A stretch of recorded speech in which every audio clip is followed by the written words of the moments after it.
Hey guys, it's Jamie, and I'm really excited about today's video because we're going to be talking all about how to keep the hygiene schedule full. This is such an important topic, so we're going to go through all of the best reports to use in Dentrix to work your hygiene schedule, get your patients in, and keep that schedule full. So I'm going to go through the continuing care, the unscheduled list, the ASAP list, and then if you stick around to the end, there's a bonus tip. So stick around to the end for that, and let's get into the video. So the first thing that we're going to talk about is continuing care, and that's because the continuing care is the foundation of your hygiene schedule.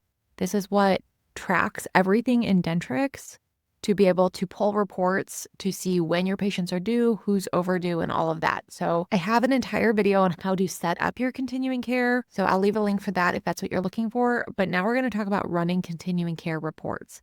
So to do that, from the appointment book, you want to go up to this little icon here that says continuing care. And this will load all of your continuing care. And you can see when I open this, it pulls all of the continuing care for this date range. And it's pulling bite wings, exam, FMX, all of this information. So what we want to do is be able to sort and narrow this down to who we actually need to contact to get scheduled for their appointments. So if I was a hygiene coordinator or if I was a hygienist trying to fill the schedule, I would be looking at openings and trying to see who makes sense to fill in these spots. So if you go up to views, you can change what you're looking for. So you see here, there are these preset continuing cares, like anyone who's due today, anyone overdue, due next week, next month, next 3 months. And then you can also set some custom reports as well. You can also go into this temporary view, which I like. So if you're just running a report, you're going to work on this right now. You can set your views to whatever you want. So if I select this temporary view, it pulls up this screen where I can enter all of the parameters of what I'm looking for. So right here in this type, I can select I only want to look for pro-fee appointments, people who are due for pro-fees with continuing care attached to them. Status is if they're confirmed or any of that doesn't really make any difference. I would just say all.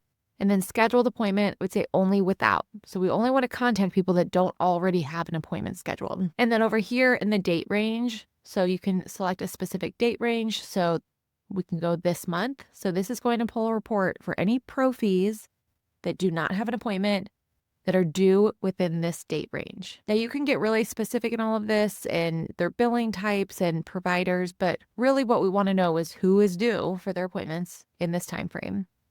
So when you click OK, it will pull this report. So now you can see types are only pro-fees, and then it shows all of the patients right over here. They're blocked out for HIPAA reasons, but all of your patients' names are right here in this column. So from here, you can just start working this list. Let me make this a little smaller so we can see the whole thing. So the patients' names are here.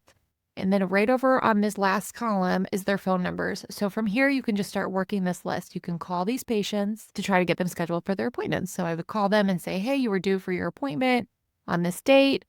Did you want to get your appointment scheduled? Whatever your verbiage is for your practice. And if you guys want a video on me talking through verbiage for anything, for hygiene coordinators, for admin team, I'm happy to do that. Let me know if that's something that you're interested in. But from here, you can just start working this list. So calling these patients and getting them scheduled for their appointments. This is the bulk of the continuing care. So you can go in and change, and now you can go to anyone who is due for their Perio maintenance. So you can select Perio maintenance, who's due for their Perio maintenance in the same date range, and click OK. And you can see it pulls this new list, anyone who's due for their 3-month Perio maintenance. And this is pulling this report for this date range. Now, if you want to go back, like who's overdue, same thing. I want to know all the Perio maintenances that were due since the beginning of this year that maybe haven't been in yet. And it's going to pull that report. So then you can start calling on these patients that maybe haven't been in at all. They're not scheduled, but they're due, and now they're overdue for their appointments. This is a great way to keep your hygiene schedule full and looking out into the future. So one of the big things with keeping the hygiene schedule full is planning ahead and planning for the future. So same reason why I always recommend scheduling their next hygiene visit when they're here in the chair. Schedule them for their next 3, 4, 6-month appointments so that that's keeping your schedule full in the future. Now, the next thing I want to talk about is more short-term fills, last-minute cancellations, and how to get those spots filled. So again, if we're in the appointment book, right up here on this top toolbar, there's this appointment list. So you want to select that, and this pulls up your Dentrix appointment lists. from here, you can change the list that you're looking at. So right now I'm on the unscheduled list.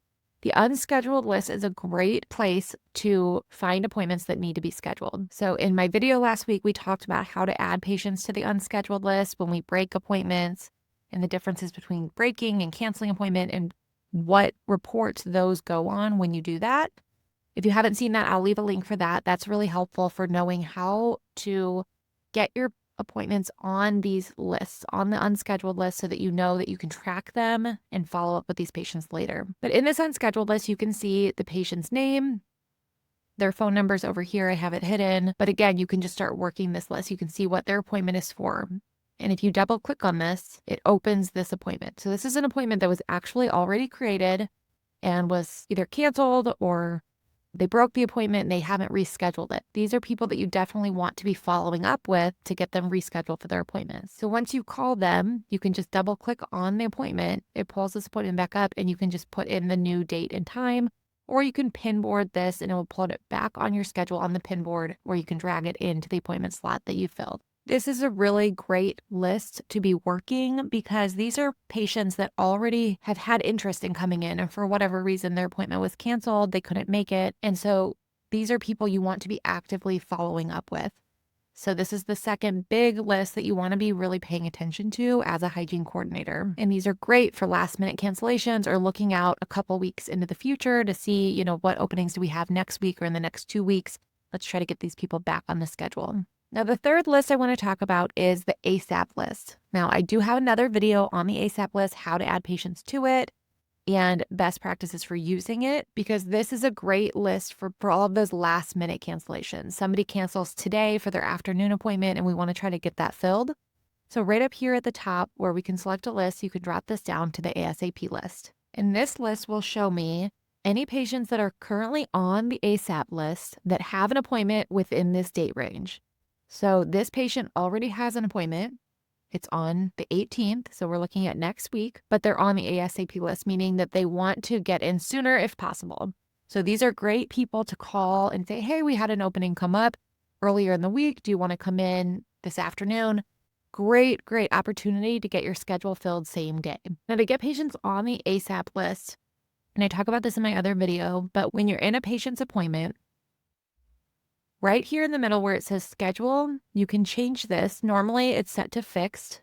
It means that's their fixed time. It's not going to change, but you can change this to ASAP, and that alone will add this patient to your ASAP list. Doing this routinely really helps keep this list full of patients that want to get in sooner, which is crucial for when you are trying to fill those last minute openings, because working the continuing care list and the unscheduled list, those are great for being proactive and looking out into the future to get patients on the schedule. When we're using the ASAP list, it's a little bit more reactive in that we've had a last minute cancellation, we want to get it filled.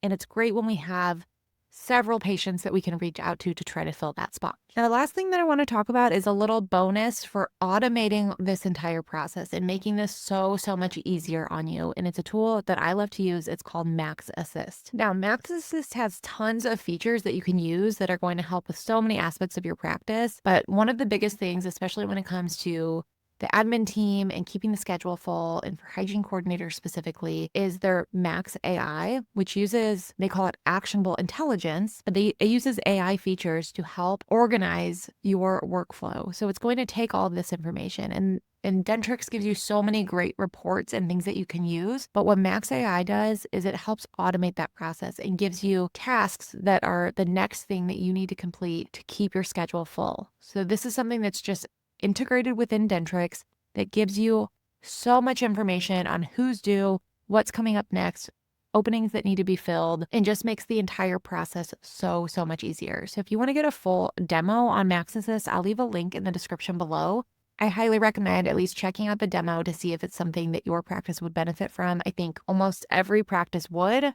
It saves you so much time and definitely keeps your schedule very full, which is what we're all looking for. So definitely check them out. If you decide to sign up with MaxAssist, you'll get all your setup free and preferred pricing using the link in the description. So check that out. Okay, so those are all of my best tips for keeping your hygiene schedule full. I hope that this really helped you navigate how to run these reports in Dentrix, how to use them, what to look for when you're trying to fill your schedule, and really get a sense of what you need to be doing to keep your schedule looking out full, but also fill those last minute openings and the cancellations in the schedule. So if you're looking for more tips and tutorials like this one, I put out new videos every week. So subscribe to this channel. And I highly recommend checking out that MaxAssist demo. I think that it is so, so useful for so many practices. So use the link in the description if you want to see that demo, and I will see you guys in the next video.